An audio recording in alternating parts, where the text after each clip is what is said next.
Hello everyone. अभी हाल ही में प्रधानमंत्री जीवन ज्योति बीमा योजना, प्रधानमंत्री सुरक्षा बीमा योजना और अटल पेंशन योजना, इन तीनों योजनाओं ने अपने 8 साल कंप्लीट किए हुए हैं 9 मई 2023 को।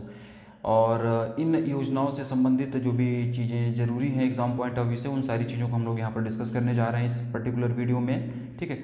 9 मई 2015 में प्रधानमंत्री नरेंद्र मोदी जी के द्वारा कोलकाता वेस्ट बंगाल में इन तीनों योजनाओं को लॉन्च किया गया था। ठीक ना। प्रधानमंत्री जीवन ज्योति बीमा योजना, प्रधानमंत्री सुरक्षा बीमा योजना और अटल पेंशन योजना। 8 साल के दौरान इन योजनाओं में कितने कितने एनरोलमेंट हुए, मतलब इससे रिलेटेड और भी जो एग्ज़ाम पॉइंट ऑफ व्यू से चीज़ें ज़रूरी हैं, उन सारी चीज़ों को डिस्कस करने के लिए बेसिकली ये वीडियो बनाया जा रहा है। तो डिटेल में थोड़ा सा हम लोग जानेंगे कि इन योजनाओं के तहत में क्या क्या प्रोग्रेस रही, इनकी कब ये लॉन्च किया गया था, कहाँ पर लॉन्च किया गया था, इसके पीछे का क्या उद्देश्य था लॉन्च करने का, कितना प्रीमियम भरना होता है, हर साल रिन्यू कराना होता है कि नहीं कराना होता है। ठीक है ना। इससे रिलेटेड जो भी चीज़ें हैं, जो चीज़ें एग्जाम पॉइंट ऑफ व्यू से ज़रूरी हैं, इससे रिलेटेड डाटा जो कि एग्जाम पॉइंट ऑफ व्यू से ज़रूरी हैं, उन सारी चीज़ों को डिस्कस करने के लिए ये डेडिकेटेड सेपरेट वीडियो बनाया जा रहा है। ठीक। तो चीज़ों को और बेहतर तरीके से समझने के लिए हमको अपने लैपटॉप की स्क्रीन पर चलना होगा। तो चलिए देखते हैं कि इन सारी योजनाओं से संबंधित क्या क्या चीज़ें ज़रूरी हैं जो कि हमारे एग्जाम पॉइंट ऑफ व्यू से इंपॉर्टेंट हैं और एग्जाम में पूछे जाने के पूरे चांसेस बनते हैं। सबसे पहले मैं एक बार आप लोगों को पूरा का पूरा एक कंटेंट दिखा देता हूँ। ठीक ना। ये पूरा का पूरा कंटेंट है। ठीक है। और जो कुछ भी यहाँ पर ये कंटेंट में है, इसी को हम लोग आम आसान बोलचाल की भाषा में हिंदी में समझेंगे। तो पीडीएफ में ये सारा का सारा कंटेंट आपको एज इट इज़ मिलेगा। ठीक है ना। जो कुछ भी यहाँ पे लिखा हुआ है, इसी को हम लोग यहाँ पर एक एक करके चीज़ों को समझने वाले हैं। ठीक है। सारी चीज़ें आप लोगों को यहाँ पर एज इट इज़ हम लोग समझेंगे। तो देखो इसमें क्या बोला गया है। सोशल सिक्योरिटी स्कीम्स, प्रधानमंत्री जीवन ज्योति बीमा योजना, प्रधानमंत्री Suraksha Bima Yojana and Atal pension Yojana marked its 8th anniversary on 9th of May 2023। मतलब कि ये जो PMJJBY है, APY है और PMSBY है, इन तीनों योजनाओं में बेसिकली ये सोशल सिक्योरिटी स्कीम्स हैं। और इन तीनों योजनाओं ने अभी हाल ही में 9 मई 2023 को अपनी 8वीं एनिवर्सरी सेलिब्रेट की। मतलब कि इन योजनाओं को लॉन्च किए हुए जो है 8 साल हो गए। ठीक है ना। 8 साल हो गए इन योजनाओं को लॉन्च किए हुए। प्रधानमंत्री जीवन ज्योति बीमा योजना, प्रधानमंत्री सुरक्षा बीमा योजना और अटल पेंशन योजना, इन तीनों योजनाओं को, सोशल सिक्योरिटी स्कीम्स को 8 साल हो गए लॉन्च किए हुए। ठीक है ना। इन योजनाओं के बारे में इससे रिलेटेड एग्जाम रिलेटेड चीज़ों को हम लोग यहाँ पर टू द पॉइंट डिस्कस करने जा रहे हैं। ठीक है। तो देखो इसमें क्या हुआ है कि ये जो तीनों योजनाएं हैं, ये 9 मई 2015 को प्रधानमंत्री नरेंद्र मोदी जी के द्वारा कोलकाता वेस्ट बंगाल में लॉन्च की गई थी। ठीक है ना। 9th of May 2015 from Kolkata west Bengal. ठीक। प्रधानमंत्री नरेंद्र मोदी जी के द्वारा 9 मई 2015 में कोलकाता वेस्ट बंगाल में इसे लॉन्च किया गया था। ठीक है ना। और all these 3 schemes are dedicated to the welfare of the citizens, recognizing the need for securing human life from unforeseen eventualization and financial uncertainties. ठीक ना। in order to ensure that the people from the unorganized section of the country are financially secure, the government launched 2 insurance scheme, PMJJBY and PMSBY, and also introduced APY to cover the exigencies in old age। ठीक है। तो इसमें basically कहा क्या गया है कि ये जो तीनों योजनाएं हैं 9 मई 2015 को प्रधानमंत्री नरेंद्र मोदी जी के द्वारा कोलकाता वेस्ट बंगाल में लॉन्च की गई। अनऑर्गेनाइज्ड सेक्शन को फिनेंशियली सिक्योर करने के लिए गवर्नमेंट ऑफ इंडिया ने 2 स्कीम्स को लॉन्च किया हुआ, 2 इंश्योरेंस स्कीम को लॉन्च किया, PMJJBY और PMSBY, इन दोनों स्कीम्स को लॉन्च किया है। ठीक है ना। साथ ही साथ में वृद्धावस्था के दौरान आवश्यकताओं को पूरा करने के लिए, उसको कवर करने के लिए अटल पेंशन योजना भी लॉन्च किया है। तो यहाँ पर अटल पेंशन योजना का भी जिक्र हुआ है, प्रधानमंत्री जीवन ज्योति बीमा योजना और प्रधानमंत्री सुरक्षा बीमा का भी जिक्र हुआ है। इन योजनाओं के 8वें वर्षगांठ के अवसर पर वित्त मंत्री निर्मला सीतारमण जी ने इन योजनाओं से संबंधित कुछ आंकड़े भी जारी किए थे। और ये आंकड़े जो जारी किए गए थे उसमें ये बताया गया था कि 26 अप्रैल 2023 तक इन योजनाओं में कितने कितने नामांकन हुए। ठीक ना। Citing data on the 8th anniversary of the Jan Suraksha scheme, Srimati Nirmala Sitharaman said that 16.2 crores, 34.2 crores and 5.2 crores enrollment have been done under PMJJBY, PMSBY and APY respectively till 26th of the April 2023। ठीक है। तो basically वित्त मंत्री निर्मला सीतारमण जी ने ये जो ये तीनों योजनाएं हैं, इन योजनाओं से संबंधित डाटा जारी किया और जो डाटा था वो 26 अप्रैल 2023 तक के लिए था। और इसमें ये बताया है इन्होंने कि प्रधानमंत्री जीवन ज्योति बीमा योजना के तहत में 16.2 करोड़ 16.2 करोड़ इनरोलमेंट हुए।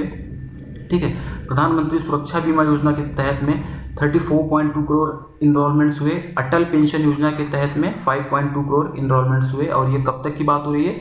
26 अप्रैल 2023 तक की। तो ये चीज़ याद रखना कि जो भी इनरोलमेंट हुए हैं ये 26 अप्रैल 2023 तक ही हुए हैं। इसके साथ साथ वित्त मंत्री जी ने ये भी बताया कि प्रधानमंत्री जीवन ज्योति बीमा योजना के तहत में 6.64 लाख फैमिलीज को क्रूशियल सपोर्ट प्रोवाइड किया गया और इन सबको 13,290 करोड़ रुपए का क्लेम दिया गया। ठीक ना। On the PMJJBY schemes, the finance minister said that it has provided crucial support to the 6.64 lakh families who have received claims of rupees 13,290 crores। ठीक ना। तो इस लाइन का यही मतलब हो जाएगा कि प्रधानमंत्री जीवन ज्योति बीमा योजना के तहत में 26 अप्रैल 2023 तक 6.64 लाख फैमिलीज को क्रूशियल सपोर्ट किया गया और इनको 13,290 करोड़ रुपए का क्लेम भी दिया गया है। ठीक है ना। इसके साथ साथ प्रधानमंत्री सुरक्षा बीमा योजना के तहत में 1.15 लाख फैमिलीज को 2,302 करोड़ रुपए का क्लेम दिया गया। अगली लाइन में यही लिखा है, under the PMSBY schemes Shrimati Nirmala Sitharaman said that more than 1.15 lakh families have received claim for ₹2,302 crore rupees. मतलब कि प्रधानमंत्री सुरक्षा बीमा योजना के तहत में 1.5 लाख फैमिलीज को टोटल 2,302 करोड़ रुपए का क्लेम दिया गया। जो डाटा याद रखना, ये डाटा याद रखना, यहाँ से चीज़ें पूछी जा सकती हैं। ठीक है ना। और अब थोड़ा सा एक एक करके इन योजनाओं के बारे में जानते हैं। As we have celebrated 8th anniversary of the Jan Suraksha scheme, let us glance at their features and achievement so far. ठीक है ना। हाँ, तो बेसिकली यही बोला गया कि अभी जो योजनाएं हैं इंडिविजुअल, इनके बारे में एक एक करके हम लोग जानते हैं कि क्या है योजनाएं, कब लॉन्च की गई थी, क्या इसके फीचर्स हैं। तो सबसे पहले जो हम लोग बात करेंगे प्रधानमंत्री जीवन ज्योति बीमा योजना की बात करेंगे, PMJJBY की। सबसे पहले प्रधानमंत्री जीवन ज्योति बीमा योजना के बारे में बात करेंगे। तो ये जो प्रधानमंत्री जीवन ज्योति बीमा योजना है 1 साल की लाइफ इंश्योरेंस स्कीम है। ये हर साल इसे रिन्यू कराना पड़ता है। किसी भी रीजन से होने वाले डेथ को कवर करती है ये scheme. PMJJBY is a 1 year life insurance scheme renewable from year to year offering coverage for death due to any reason. ठीक है। तो इसका मतलब यही हो गया कि ये जो PMJJBY स्कीम है हर साल इसको रिन्यू कराना होगा। ठीक है। और किसी भी रीजन से होने वाले डेथ की वजह से किसी भी रीजन से होने वाले डेथ को ये कवर करेगी। लाइफ इंश्योरेंस स्कीम है ये। ठीक है ना। इसकी एलिजिबिलिटी की अगर हम लोग बात करें तो 18 से 50 साल के लोग, एज ग्रुप जो है 18 से 50 साल, 18 से 50 साल तक का कोई भी व्यक्ति जिसके पास में बैंक या पोस्ट ऑफिस अकाउंट है वो इस योजना के तहत खुद को रजिस्टर कर सकता है। 50 साल की आयु पूरी होने से पहले इस स्कीम में इनरोल करने वाले व्यक्तियों को रेगुलर बेसिस पर प्रीमियम के भुगतान करने पर 55 साल तक की आयु का कवरेज मिलेगा। इसमें यही बोला गया है। एलिजिबिलिटी में क्या बोला गया है? Person in the age group of 18 to 50 years having an individual bank or a passbook or a post office account are entitled to enroll under the scheme. People who join the scheme before completing 50 years of age can continue to have the risk of life covered up to age of 55 years upon payment of regular premium। तो ये जो English में लिखा गया यही मैंने आपको हिंदी में इसको बताया। ठीक है। लिखा वही कुछ, मतलब इंग्लिश में जो है ये तो कंटेंट आपको उसी में मिलेगा। मैं चीज़ों को और आसान करके बता रहा हूँ। 436 रुपये पर एनएम का प्रीमियम होगा इसका और किसी भी कारण से डेथ हो जाने की स्थिति में 2 लाख रुपये तक का लाइफ कवर इसमें मिलेगा। ठीक है ना। Life cover of 2 lakh rupees, 2 lakh रुपये का लाइफ कवर इसमें मिलेगा। 436 रुपये पर एनएम का इसमें प्रीमियम होगा। बैंक ब्रांच, पोस्ट ऑफिस, ठीक है ना, BC पॉइंट या फिर वेबसाइट के माध्यम से इसमें एनरोल किया जा सकता है। Enrolment under the scheme can be done by the visiting the branch, BC point और website of the bank of account holders और the post office in case of the post office saving account. ठीक है ना। तो ये सारी चीज़ें इसमें मतलब यही है, एनरोलमेंट की बात इसमें की गई है। और साथ ही साथ इसकी अचीवमेंट की अगर हम लोग बात करेंगे इस योजना की, तो इसका अचीवमेंट क्या रहा है, इसमें लिखा गया है कि 26, जो पहले आपको ऑलरेडी मैंने बता दिया है। ठीक है ना। 26 अप्रैल 2023 तक 16.19 करोड़ से भी अधिक यानी कि लगभग 16.2 करोड़ कम्युलेटिव इनरोलमेंट हुआ है इस स्कीम के तहत में। और टोटल 6,64,520 रुपये का क्लेम जो है नहीं, इतने नंबर ऑफ क्लेम्स, इतना क्लेम्स अगेंस्ट जो है 13,290 करोड़ रुपए का क्लेम दिया गया। फिर से इस लाइन को मैं बोलता हूँ, थोड़ा सा ना सेंटेंस फ्रेमिंग में थोड़ा सा गड़बड़ हुआ। As on 26 April 2023 the cumulative enrollment under the scheme have been more than 16.19 crore and the amount of rupees 13,290.4 crore has been paid for the 6,64,520 claims। ये नंबर ऑफ क्लेम्स है 6,64,520 claim के against 13,290.40 crore रुपए का claim दिया गया है इस योजना के तहत में, ठीक ना, 26 अप्रैल 2023 तक। और इनरोलमेंट की अगर हम लोग बात करें तो 16.19 करोड़ यानी कि लगभग 16.2 करोड़ का इनरोलमेंट इसके तहत में हुआ है। 26 अप्रैल 2023 तक 16.19 करोड़ से भी अधिक यानी कि लगभग 16.2 करोड़ कुमुलेटिव इनरोलमेंट हुआ है इस स्कीम के तहत में। और टोटल 6,64,520 क्लेम किए गए हैं और इन क्लेम के अगेंस्ट में 13,290.40 करोड़ रुपए का क्लेम अमाउंट दिया गया है, ठीक है। अब बात करेंगे हम लोग प्रधानमंत्री सुरक्षा बीमा योजना की, ठीक है। तो प्रधानमंत्री सुरक्षा बीमा जो है 1 साल की एक्सीडेंटल इंश्योरेंस स्कीम है जो कि हर साल रिन्यू करानी होगी और इसके तहत में एक्सीडेंट से होने वाली डेथ या किसी भी तरीके की डिसेबिलिटी होने पर इंश्योरेंस कवरेज दिया जाएगा, ठीक है ना। PMSBY is a 1-year accidental insurance scheme renewable from year to year offering coverage for death or disability due to accident। हर साल इसको आपको रिन्यू कराना होगा। 1 साल का एक्सीडेंटल इंश्योरेंस स्कीम है ये, हर साल आपको रिन्यू कराना होगा। डेथ, किसी भी कारण से होने वाली डेथ या डिसेबिलिटी को कवर बेसिकली इसमें इस स्कीम में किया जाएगा। 18 से 70 साल का कोई भी व्यक्ति जिसके पास में बैंक या पासबुक अकाउंट है वो इसमें एनरोल कर सकता है। Person in the age group of 18 to 70, ये एज ग्रुप वगैरह भी याद रखना आप लोग, यहाँ से भी क्वेश्चन बन सकते हैं, पूछा जा सकता है। तो जो भी एज ग्रुप वगैरह बताया जा रहा है, जो नंबर ऑफ क्लेम्स बताए जा रहे हैं, नंबर ऑफ क्लेम अमाउंट्स बताए जा रहे हैं, ये सारी चीज़ें आप लोग ना याद रखना। एनरोलमेंट का नंबर बताया जा रहा है, ये सब कुछ आप लोग याद रखना, ठीक है। तो प्रधानमंत्री सुरक्षा बीमा योजना के तहत में जो एलिजिबिलिटी है वो 18 से 70 साल की है और आदमी के पास में, उस व्यक्ति के पास में बैंक या पोस्ट ऑफिस अकाउंट होना चाहिए, ठीक ना। और इसमें क्या होगा कि 20 रुपये का एनुअल प्रीमियम है इसका और एक्सीडेंटल डेथ होने पर 2 लाख रुपए का इंश्योरेंस कवर मिलेगा और अगर डिसेबिलिटी होती है तब भी इतने रुपए का इंश्योरेंस कवरेज मिलेगा। लेकिन पार्शियल डिसेबिलिटी के केस में 1 लाख रुपए तक का इंश्योरेंस कवरेज मिलेगा। इसमें यही बोला गया, accidental death cum disability cover of ₹2 lakh, ठीक है ना, ₹1 lakh in the case of partial disabilities for death और disabilities due to accident against a premium of ₹20, यानी कि 20 रुपये का प्रीमियम है इसमें, 20 रुपये का पर एनम का प्रीमियम है, ये प्रीमियम याद रखना, ठीक है। और 2 लाख रुपए तक का इंश्योरेंस कवरेज मिलेगा। किस वजह से? एक्सीडेंटल डेथ होती है या फिर डिसेबिलिटीज़ होती है। और अगर पार्शियल डिसेबिलिटी आपकी होती है, छोटा मोटा डिसेबिलिटीज़ होती है, तो उसके लिए 1 लाख रुपए का इंश्योरेंस कवरेज इस स्कीम के तहत में आपको मिलेगा। इनरोलमेंट का प्रोसेस भी इसमें वही सेम रहेगा, इनरोलमेंट का प्रोसेस भी वही सेम रहेगा, वो यहाँ पर नहीं डिस्कस करेंगे, ऑलरेडी पहले हम लोगों ने पढ़ लिया है।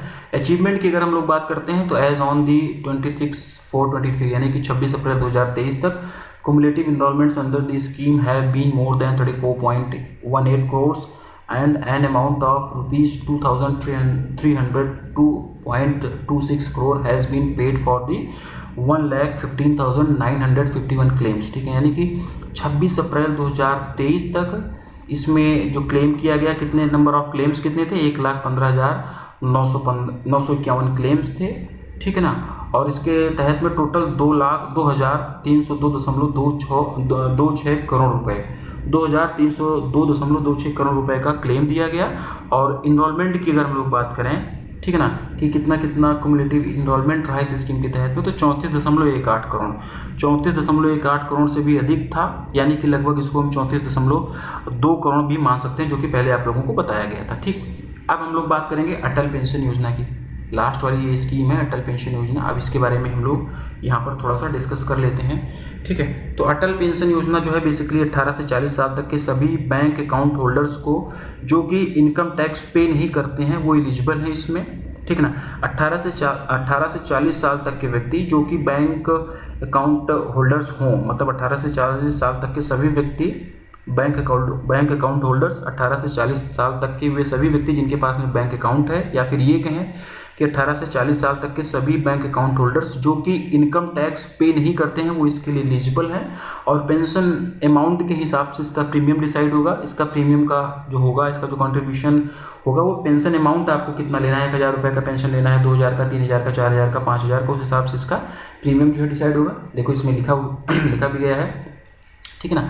एलिजिबिलिटी में देखो क्या लिखा गया है। एलिजिबिलिटी में लिखा गया 18 से 40 साल तक का 40 साल तक के लोग जो कि टैक्स पे नहीं करते हैं, नॉट इनकम टैक्स पेयर हैं, उनके लिए ये होगा। और उनकी पेंशन अमाउंट के हिसाब से उनका प्रीमियम मतलब डिसाइड होगा। मंथली पेंशन सब्सक्राइबर्स को मिलेगी, ठीक है ना। मतलब कि इस योजना के तहत में जो भी लोग इनरोल करेंगे 60 साल की आयु के बाद में उनके प्रीमियम के हिसाब से उन्हें मंथली गारंटीड पेंशन मिलेगी। और वो कितने रुपए की होगी, 1000 रुपये की, 2000 रुपये की, 3000 की, 4000 की और 5000 रुपये की। Subscriber would receive the guaranteed minimum monthly pension of ₹1000 और ₹2000 और ₹3000 और ₹4000 और ₹5000 after the age of the 60 years based on the contribution made by the subscriber after joining the scheme, ठीक है ना। इसका मतलब यही हो गया कि 60 साल की आयु के बाद में उनके प्रीमियम के हिसाब से उन्हें मंथली गारंटीड पेंशन 1, 2, 3, 4, 5,000 रुपये की मिलेगी, ठीक है। ये इसकी बात हो गई। और मंथली पेंशन सब्सक्राइबर को ही मिलेगी, सब्सक्राइबर को मिलेगी, उसके बाद में उनके स्पाउस को मिलेगी, ठीक है। और उनकी डेथ हो जाने के बाद में 60 साल तक संचित पेंशन राशि उनकी नॉमिनीज को दे दी जाएगी इसमें, ठीक है। कुछ और भी पॉइंट्स हैं तो ये देखो, आप लोग इसको PDF में पढ़ लेना, ये सारी चीज़ें दी गई। एक जो last data exam point of view से जानना जरूरी है, 27 अप्रैल 2023 तक more than 5 crore individuals have subscribe to the scheme. तो मतलब 27 अप्रैल 2023 तक, यहाँ पर 27 अप्रैल हो गया है, 26 अप्रैल नहीं, 27 अप्रैल तक 5 करोड़ से भी अधिक लोगों ने इसमें इस स्कीम के तहत में खुद को इनरोल कराया हुआ था, इस स्कीम को सब्सक्राइब किया हुआ था, ठीक है। तो ये एक वीडियो यहीं पर हम लोग बस ख़त्म करेंगे। तो ये अभी इन तीनों योजनाओं ने अपने 8 साल पूरे किए हुए थे, तो मुझे लगा कि इसके लिए एक सेपरेट वीडियो आप लोगों के लिए बनाना चाहिए। तो ये इसलिए बेसिकली एक वीडियो आप लोगों को लिए बनाया गया है, ठीक है। 9 मई 2015 को कोलकाता वेस्ट बंगाल से इन तीनों योजनाओं को प्रधानमंत्री नरेंद्र मोदी जी के द्वारा जारी किया गया था। इन योजनाओं के तहत में कितना कितना इनरोलमेंट हुआ, कितने नंबर ऑफ क्लेम्स आए, उसके अगेंस्ट में कितना क्लेम दिया गया, ये सारा डाटा आप लोग याद रखना, एग्जाम पॉइंट ऑफ व्यू से ये जरूरी है। चलो, थैंक यू।